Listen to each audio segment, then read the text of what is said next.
Una mujer de manto turquesa arrodillada junto a un coche volcado en la pera. Lo que ocurrió después te va a conmover y cambiar tu mirada de fe. Si quieres descubrir cómo termina esta increíble historia de milagro divino, suscríbete ahora mismo y cuéntame en los comentarios desde donde nos ves y qué hora es en tu ciudad para ver hasta dónde llegan estos milagros. ¿Qué vio un paramédico con 16 años de servicio en la peligrosa curva de la Pera, en la autopista México-Cuernavaca, que lo hizo cuestionar todo lo que creía saber sobre la vida y la muerte? Algo que no debería haber estado allí. Un signo imposible de Nuestra Señora de Guadalupe que quebró al hombre más racional de su base. ¿Conoces a esa clase de persona que nunca pierde la calma, que ha visto de todo y ya nada parece moverle el piso? Diego Álvarez era exactamente así. 39 años, 16 en la Cruz Roja de Cuernavaca. Cuando él llegaba a una escena, las cosas simplemente funcionaban. Nada de dramatismos, nada de dudas, solo trabajo preciso y eficiente. Una vez respondió a una caída desde un cuarto piso en el centro de la ciudad. El practicante a su lado temblaba tanto que apenas podía sostener el maletín de vía aérea. Diego se movió rápido, metódico, como si cada paso estuviera escrito en su mente desde antes. En 6 minutos tenía a la paciente con collarín, inmovilizada en tabla rígida, canalizada y con oxígeno fluyendo. De camino al hospital, el practicante por fin encontró la voz. ¿Cómo le haces para que nada te sacuda? Diego no apartó la mirada del monitor, revisando constantes. 16 años en esto. Aprendes a apagar interruptores. Lo dijo sin arrogancia, como quien enuncia un hecho físico, una ley de tráfico o la temperatura del día. Pero no era solo experiencia. Diego había levantado muros, muros altos, porque 5 años atrás esos muros no existían. 5 años atrás, Diego era distinto. Se reía con facilidad, hacía bromas durante los turnos, salía por una cerveza con el equipo al terminar. Tenía esa energía que hacía que todos quisieran trabajar con él. Hace 5 años, su compañero era Julián Méndez. Llevaban 3 años trabajando codo a codo. Julián tenía 28, 2 de casado, y su esposa estaba embarazada de su primera hija. Siempre hablaba de la bebé, siempre enseñaba la última ecografía. Ya habían elegido el nombre, Sofía. Era un martes de noviembre, una salida rutinaria. Accidente automovilístico en la autopista, a la altura de un tramo húmedo y con neblina. Un sedán se había ido contra la valla de contención. No se veía grave. El conductor estaba consciente, caminando, quejándose de dolor en el cuello. Diego preparaba el collarín cervical cuando Julián cruzó los carriles para traer más equipo de la ambulancia. Diego escuchó el sonido antes de verlo. Frenos chillando, llantas patinando sobre asfalto mojado, ese rugido hueco que anuncia que algo viene sin control. Giró la cabeza justo a tiempo para verlo todo y no poder hacer nada. Un tráiler que no alcanzó a detenerse, el latigazo de la caja, el golpe seco, los gritos. El mundo quedó en silencio después, un silencio que todavía hoy regresaba en ciertos sueños. En el funeral, Ana, la viuda de Julián, sostenía su vientre de 8 meses. Abrazó a Diego y le dijo entre lágrimas, no fue tu culpa. Hiciste todo lo que podías. Pero Diego no le creyó. No pudo. Las semanas siguientes fueron una mancha borrosa. Volvió al trabajo porque no supo qué más hacer. Algo dentro de él se había roto y los paramédicos nuevos que llegaron después asumieron que Diego siempre había sido así. En casa, con su esposa Clara, la rutina se volvió predecible. Los sábados eran de supermercado. Los domingos, comida con la mamá de ella. El lunes, otra vez guardia. Todo en su lugar, todo controlado. Clara lo intentó. Dios sabe que lo intentó. Diego, necesitas hablar con alguien para procesar lo que pasó. Estoy bien. Y ella se callaba, porque ¿qué más podía hacer? En la base, sus compañeros lo respetaban. Cuando Diego llegaba a una escena, todos respiraban un poco más tranquilos. Significaba que las cosas se harían bien. Significaba que alguien competente estaba al mando. Eran las 10:40 de un jueves cuando la radio crujió con estática. Unidad 15, accidente mayor. Vehículo volcado con posibles personas atrapadas. Bomberos en ruta. Diego tomó el micrófono con un movimiento automático. Unidad 15 confirma. Tiempo estimado, 7 minutos. Paloma Ríos, su compañera en la ambulancia desde hacía 5 meses, encendió la sirena y se lanzó por la autopista. Todavía era relativamente nueva, pero a Diego le gustaba su forma de trabajar. Enfocada. No hacía preguntas personales. Vehículo volcado con víctimas, dijo Paloma mientras zigzagueaba entre autos y tráileres. Nunca es buena señal. Diego solo asintió, ya repasando mentalmente el equipo disponible. Todo en su lugar. Siempre en su lugar. Oxígeno, collarines, tijeras, vendas, férulas, monitor, succión, mochila roja, tabla rígida. Cuando arribaron a la altura de la curva de la Pera, 2 patrullas de la Guardia Nacional Carreteras ya estaban en sitio. Luces azules y rojas cortaban la negrura húmeda de la noche, rebotando contra la neblina fina. Los bomberos de Tepoztlán venían por el otro sentido con las torretas prendidas. Diego bajó de la ambulancia antes de que se detuviera por completo y lo vio. Un Volkswagen Jetta plateado totalmente destrozado, panza arriba, con las llantas aún girando lentamente. El coche había dado varias vueltas. Cristales por toda la cinta asfáltica, brillando como diamantes rotos a la luz estroboscópica. Metal retorcido. El techo aplastado casi hasta el nivel de los asientos. Paloma se plantó a su lado, la respiración se le cortó un segundo. Diego, con este nivel de destrucción. No tuvo que terminar la frase. Los dos sabían que con ese daño las probabilidades de encontrar a alguien con vida eran mínimas, casi cero. Diego ya estaba en movimiento. Tomó la mochila de emergencias, la linterna frontal y comenzó a bajar por la pendiente cubierta de pasto, donde el coche había terminado a unos 20 metros del acotamiento. El pasto estaba empapado por el sereno y sus botas se hundían con un chasquido suave. Encendió la lámpara de cabeza, enfocó el vehículo y se detuvo en seco, porque alguien estaba allí. Una mujer, del lado del conductor, de rodillas junto a la carrocería hecha trizas. Diego parpadeó. Su cerebro trató de procesar lo que estaba viendo. Llevaba un manto turquesa, profundo, salpicado de puntitos que parecían estrellas. No necesitaba de la luz de las torretas. El manto parecía emitir un resplandor tenue, algo propio, cálido, como una brasa cubierta. Debajo, una túnica rosada, limpia, que contrastaba con la noche y con la tierra húmeda. El cabello oscuro le caía largo sobre los hombros en ondas suaves.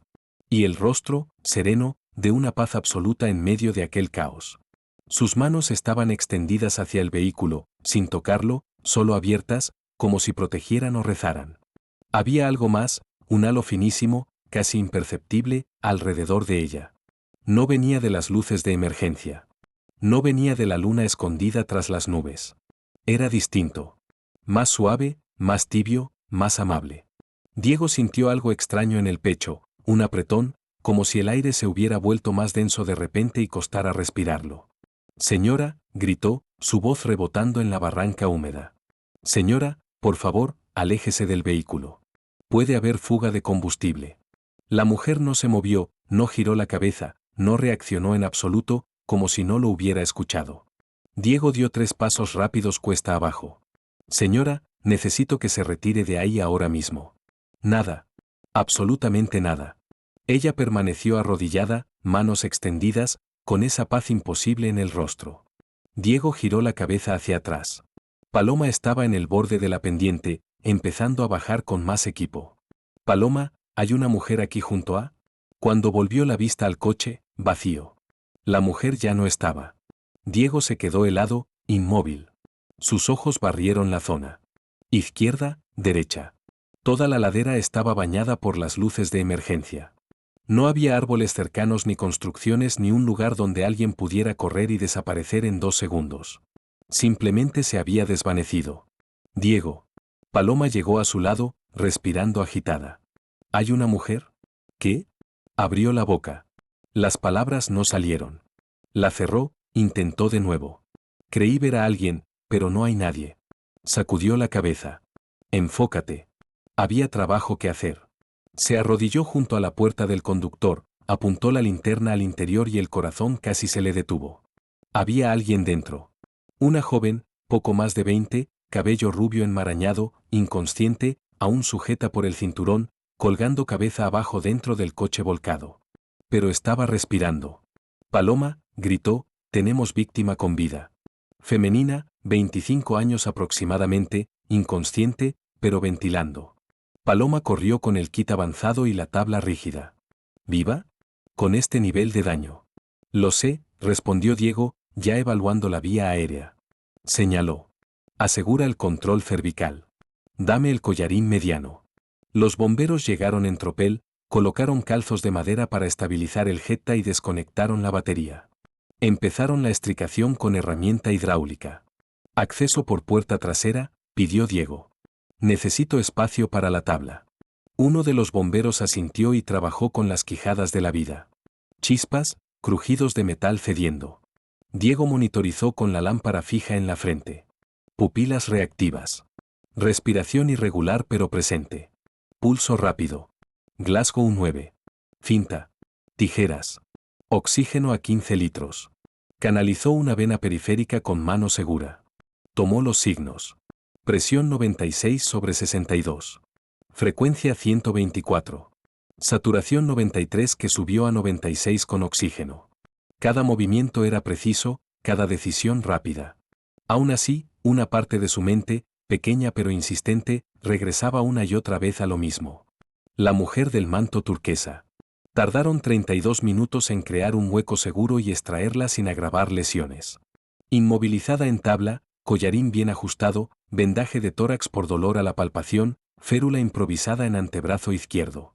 Cargar. 3, 2, 1. Dentro de la ambulancia, dijo Diego. De camino al Hospital General de Cuernavaca, la ambulancia cortó la noche con sirena y luces. Paloma condujo concentrada entre la neblina. Diego se quedó atrás con la paciente, sin apartarse de ella. Repetía constantes, controlaba la vía aérea, hablaba despacio junto a su oído por si algo de conciencia flotaba. Pero sus ojos, de tanto en tanto, se iban a la ventanilla. La ciudad pasaba en una estela de luces. Y él solo veía a la mujer arrodillada. En urgencias, uno de los médicos más experimentados la recibió. Mientras el equipo de trauma trabajaba con eficiencia, el doctor revisó los primeros hallazgos. Costillas fracturadas, dijo, probable contusión pulmonar leve, conmoción moderada, brazo izquierdo fracturado. Hizo una pausa al firmar la orden de radiografía. Considerando cómo describen el vehículo, tuvo mucha suerte. Suerte. La palabra rebotó en la cabeza de Diego mientras regresaba a la ambulancia por el área de ambulancias. Suerte. Lo que se dice cuando no hay explicación. Cuando ocurre lo que no debía ocurrir. Cuando alguien sobrevive a lo imposible. Suerte. En el estacionamiento del hospital se detuvo junto al cofre. Apoyó las manos en el metal frío y respiró hondo. Una vez. 2. 3. ¿Estás bien? Paloma apareció a su lado, revisando el teléfono con el pulgar. Sí. Solo cansado. ¿Segurísimo? Te pusiste raro en la escena. Diego la miró. Por un momento, casi se lo dijo. Por poco dijo vi a una mujer con un manto azul que se desvaneció en el aire. Pero las palabras no salieron. ¿Cómo iban a salir? Paloma pensaría que estaba perdiendo el juicio. Informaría a coordinación. Le sugerirían tomarse unos días. ¿Y luego qué? Quedarse en casa. Estoy bien, dijo al final, con la voz firme. Regresemos a base. No estaba bien. Esa noche en casa, Diego no pudo dormir. Se quedó tendido boca arriba, mirando el techo oscuro. Clara dormía a su lado, respiración tranquila, la luz tenue del pasillo dibujando el contorno de su rostro. Diego seguía viéndola. A ella. La mujer. Es cansancio, se susurró en la oscuridad. Fatiga, estrés, nada más. Pero no se lo creyó. Los siguientes 3 días trabajó normal. Respondió a llamadas, salvó vidas cuando fue posible, estabilizó a quienes pudo, hizo su trabajo con la misma eficiencia de siempre. Sin embargo, algo había cambiado. Cuando se quedaba en silencio dentro del vestidor, cuando cambiaba de uniforme en la ambulancia entre servicios, cuando lavaba los trastes en casa, escuchaba su propio corazón latir más rápido de lo habitual. Al llegar a una escena, una parte de él buscaba. ¿Buscaba qué? No lo sabía. ¿Buscaba a quién? Tampoco lo sabía. Pero buscaba, y no encontraba. Al 5.º día, Clara se dio cuenta. Era viernes por la noche. Estaban cenando. Diego apenas había tocado la comida. Solo empujaba trozos de pollo en el plato, mirando a ninguna parte. Diego. Parpadeó. ¿No has comido nada? No tengo mucha hambre. Clara dejó el tenedor sobre la mesa. El sonido del metal contra la loza retumbó demasiado fuerte en la cocina silenciosa. ¿Qué pasó? No pasó nada. La miró. Clara tenía esa forma de mirarlo que atravesaba cualquier defensa. Era una de las cosas que él más amaba de ella y, a veces, una de las que más le irritaba. Diego suspiró. Fue en un servicio el jueves pasado.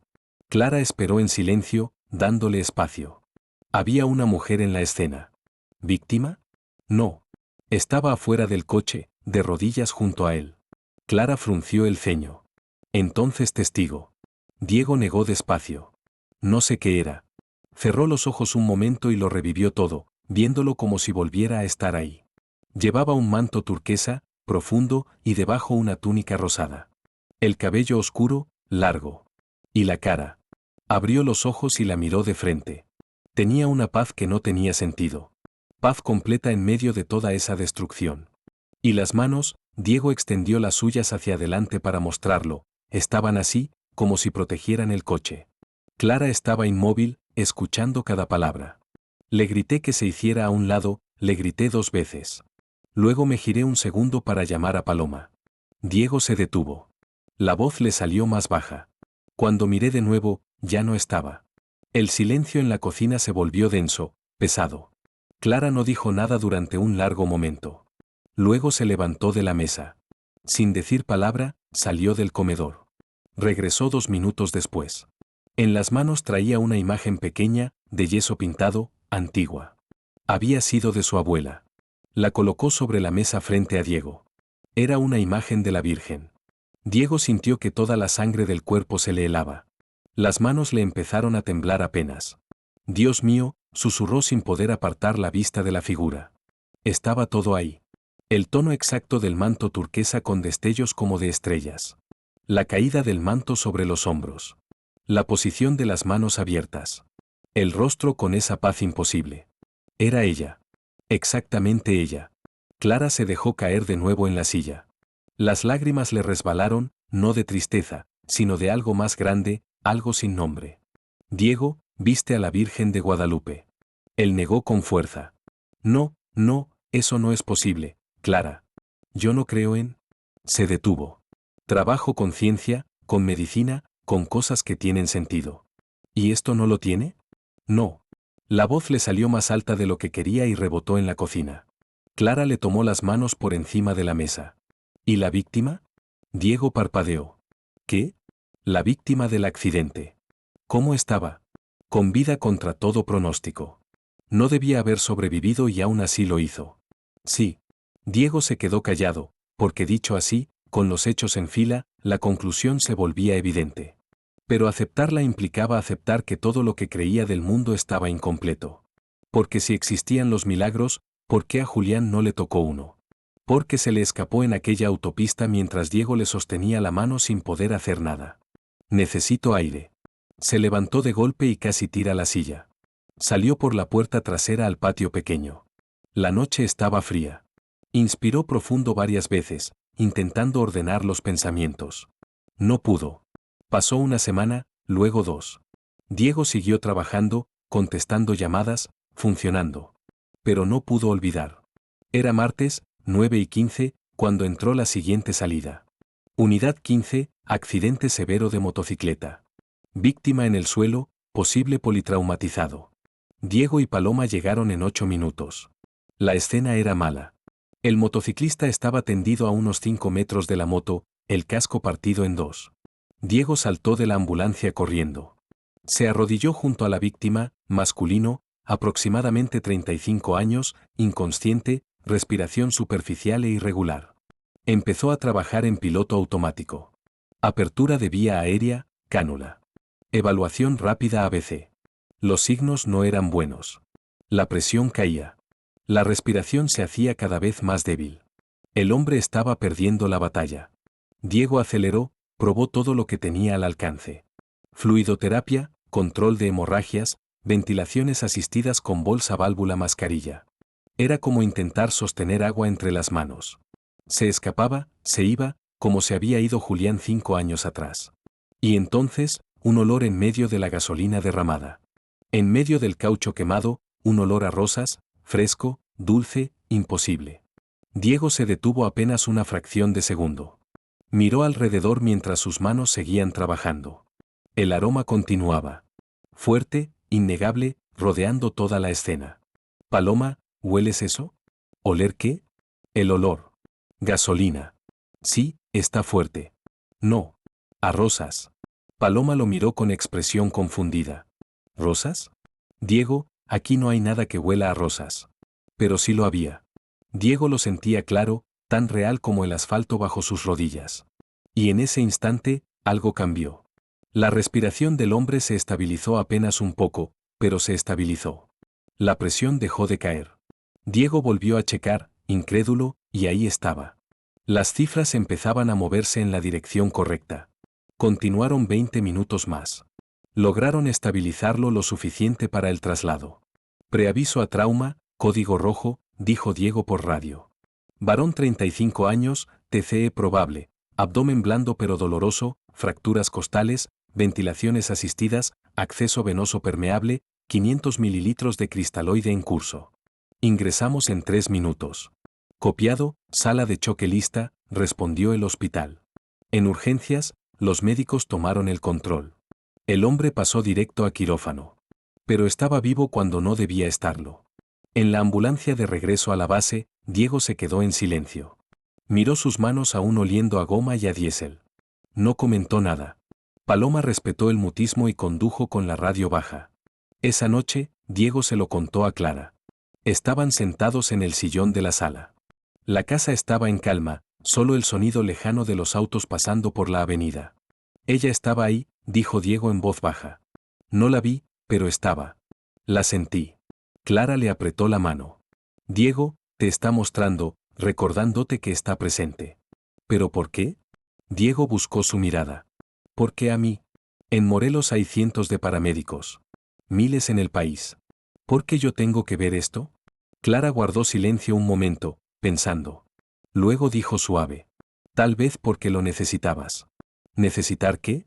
Recordar que no estás solo. Que nunca lo estuviste. Las palabras le pegaron en el pecho.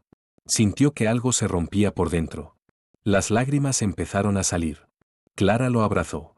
Era la primera vez, desde el funeral de Julián, que Diego se permitía sentir de verdad el dolor que había cargado todo este tiempo. Hiciste todo lo que podías, susurró Clara. Siempre haces todo lo que puedes. Pero no fue suficiente. Diego siguió llorando, pero algo cambiaba. El dolor seguía ahí, solo que empezaba a transformarse en otra cosa, en aceptación. Pasaron 2 meses y algo fundamental había cambiado en él. No volvió a ver a la mujer del manto turquesa, no volvió a oler rosas. Ya no lo necesitaba. Ahora lo sabía. Lo sabía con absoluta certeza. En cada accidente al que acudía, en cada vida que salvaba o intentaba salvar, en cada momento de desesperación o de esperanza, no estaba solo. Ella ya había estado allí, protegiendo, cuidando, haciendo lo que estaba más allá de su fuerza y de su oficio. Y Diego, por primera vez en años, sintió como los muros empezaban a caer. Empezó a platicar más con Paloma durante las guardias, aceptó la invitación para tomar una cerveza con el equipo un viernes por la noche. Llamó a Ana, la viuda de Julián, y hablaron 1 hora sobre Sofía, que ya tenía 5 años y le encantaban los dibujos y las bicicletas pequeñas. Era sábado por la mañana, 3 meses después de aquella noche en la autopista. Diego lavaba los trastes del desayuno. Clara leía en el sofá. La casa se sentía en paz, cómoda. Sonrió. Por primera vez en mucho tiempo, una sonrisa genuina. Gracias, susurró a alguien muy concreto. A ella, la del manto turquesa que había visto una vez en una carretera oscura. A la presencia que había sentido en el aroma imposible de rosas. Gracias por recordarme que nunca estuve solo. Y en ese instante, Diego por fin encontró la paz. No la paz de tener todas las respuestas. No la paz de entenderlo todo. Sino la paz de saber que existe algo más grande. Alguien que protege. Alguien que cuida incluso cuando él no puede verla. Especialmente cuando no puede verla. Y eso lo cambió todo.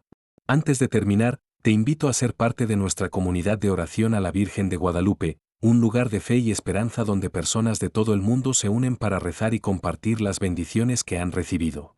Si sientes en tu corazón el deseo de unirte a esta cadena de oración, toca el botón que ves abajo, hazte miembro del canal hoy y ven a orar con nosotros. Y si llegaste hasta el final de la historia de Diego, hazme un favor. Escribe en los comentarios manto turquesa, las palabras que describen a la que apareció cuando todo parecía perdido. Quiero ver a cuántos corazones llegó realmente esta historia. Y cada vez que lea manto turquesa en los comentarios sabré que hay una persona más que cree que los milagros de la Virgen siguen ocurriendo. Si esta historia tocó tu corazón, suscríbete al canal y activa la campanita. Comparte este vídeo con alguien que necesite renovar su esperanza hoy. Que la Virgen de Guadalupe siga bendiciendo y protegiendo tu vida y la de tu familia.